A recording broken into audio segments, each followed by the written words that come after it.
majority sa atin, well-known na and familiar na regarding sa home credit cash loan, na may pa-cash loan po talaga si home credit. So, hindi lang po intended si home credit sa mga product loan lang. So, may pa-cash loan tayo and good as cash natin makukuha. Like me nga po, 2 years ago, nag-avail po ako ng cash loan ni home credit. And lagi ko yan sinishare sa inyo from the beginning up to now. Sinishare ko yan sa inyo. And recently lang nagkaroon ako ng update sa aking cash loan na matatapos na nga po ako ngayong September. And of course, i-update ko kayo by the time na matapos tayo kung may panibago tayong offer. But this time po, meron po kasing nag-comment dito. Sabi niya dito, actually, hindi lang siya ngayon na nag-comment, hindi maraming beses na rin naman nag-comment. So maraming beses na rin ako nakaka-receive ng ganitong comment like this po. Paano magkaroon ng offer cash loan sa home credit? So shout out po kay @Alberto Ilagan. So yes, sasagutin natin to. So hindi lang po ito yung mga nare-receive ko nga na comment. So maraming beses na, which is now, sasagutin ko siya at may time tayong sumagot ngayon. Anyway, share ko sa inyo mga frequently asked question regarding cash loan ha. Para din aware kayo and meron kayong idea regarding cash loan ni home credit versus my personal experience. So question, who are eligible for a home credit cash loan? So sino nga ba?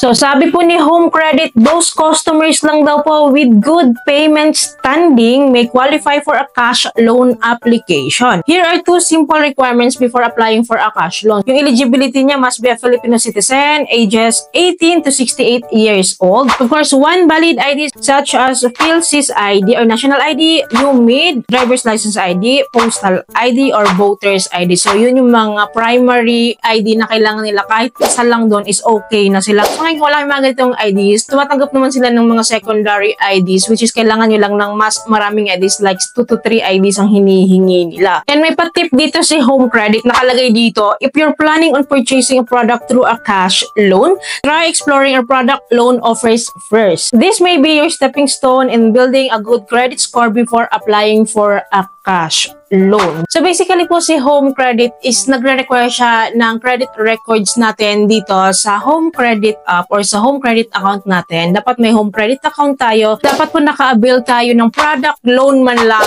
ni home credit kasi yun daw po yung stepping stone para ma-offeran tayo ng cash loan. Kasi nga po doon sa product loan kasi kapag once na naka-avail tayo ng product loan nila, yung payment history natin, matatrack nila yung records natin. Kung good payer ba tayo or bad payer ba tayo, lagi pa tayong on time magbayad, lagi ba tayong maaga magbayad, or lagi ba tayong delay. So, yun yung assessment nila. Yun po yung evaluation nila. So, on my case po, experience ko for first time trying home credit product loan na cellphone yung kinuha ko noon na worth 27,000.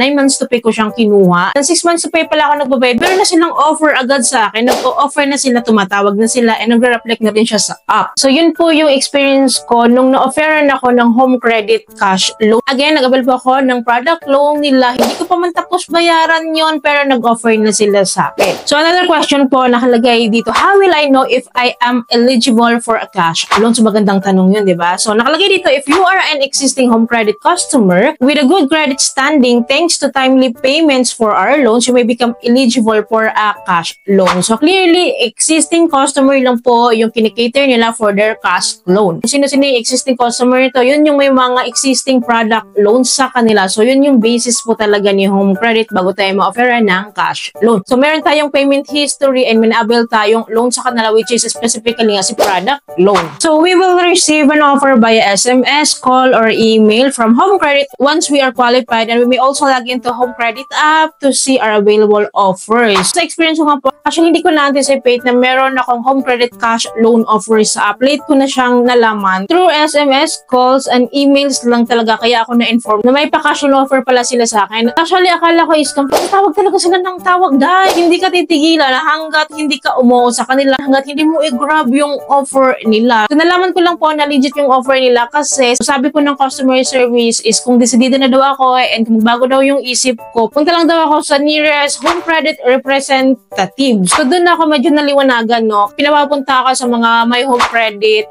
stores or mga agents na alam niyo naman nakatambay lang sila sa mall. Usually, sa mga malls nandyan sila. So, yun, naman pinapapunta ako doon, kundi si Dido ako. Kaya sabi ko na legit yun. Kasi pinapapunta nila ako eh. Hindi kami nag-transact online to online lang ganon. So yun. So next question, how do I apply for a cash loan after I receive an offer? Based sa experience ko nga po, nung kinakulit nila ako through call, through email, so pinapunta nga po ako doon sa home credit agent or representative near me, and yun nga po, nung decided na ako, nag-inquire ako mismo doon na kasi mas gusto ko yun eh, kasi kaperahan ko. So, mahirap na kasi na maloko tayo, ma-scam tayo, diba? So, yun. And yun nga, na-found out ko nga na legit yun. At tinulungan niya po akong mag-apply. Actually, wala pang 15 minutes, na-process na lahat ng application ko. And then, na-approve po ako agad-agad po. Na-disburse na rin sa akin yung pera. Yes, no, na si Home Credit Cash Loan, meron siyang hinihinging processing fee na 500 pesos. 50,000 pesos yung inabil kong cash loan noon. 49,500 na lang yung natatanggap ko. Which is okay lang, no? Kasi kahit pa paano, hindi naman kalakihan din. At ang laki rin na amount kasi na niloan ko sa kanila, which is yun naman din yung standard nila. And if you are going to ask me kung pwede mag-apply through the offer, through online application lang. So yes po, pwede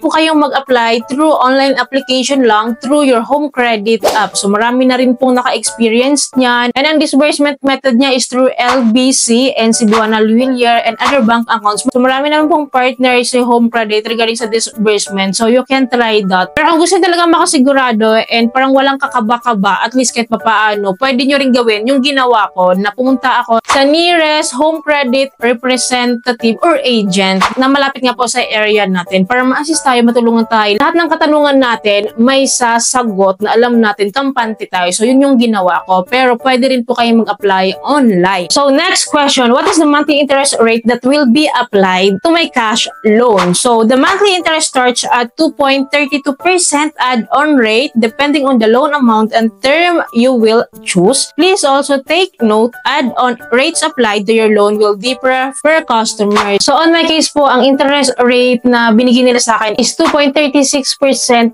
a month for 24 months naman kasi. So medyo malaki rin kasi mahaba yung terms ko eh, 24 months. Actually, yun din yung regret ko talaga. Kinuha ko siya ng long term kasi that time wala pa akong alam sa mga ganitong interest. Ngayon na-realize ko na laki pala ng kinita talaga nila sa akin. So tip ko sa inyo kung gusto niyo mag-cash loan dito sa home credit, piliin niyo yung loan terms na short term lang like 6 months to pay hanggang 12 months to pay. So next question, how will I know if my cash loan application is approved? So kapag kasi nakapag-fill up tayo ng application form and na-process na siya and na-submit na siya, agad-agad po mag-i-inform naman si home credit sa atin through text messages usually. Kasi sa akin ganun yung nangyari. Kasi sa akin po, 1 minute lang yun, nagkaroon na siya ng notification na approved daw ako. So si home credit po kasi is system generated yan. So agad-agad alam niya na ma-approve ka or hindi. And kung alam sa sarili mo na wala ka naman delays or good payer ka and malinis yung record mo, automatically ma-approve ka talaga. And then last question po, nakalagay dito, I have an ongoing cash loan. Can I apply for another one? So mostly kasi yun din yung mga tinatanong nyo. So pwede bang mag-apply ulit kahit may ongoing cash loan tayo? So the answer is yes, if you receive a second cash loan from home credit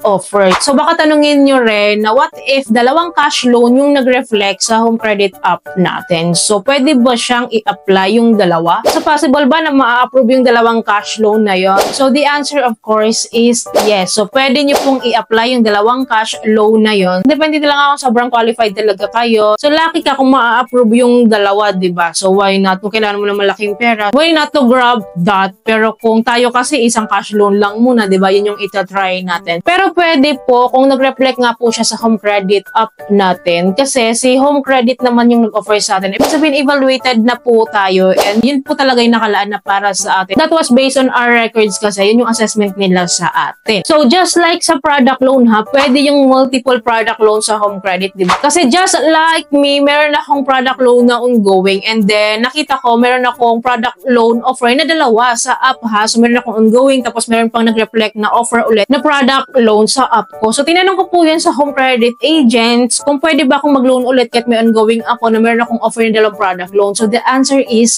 yes. Pwede.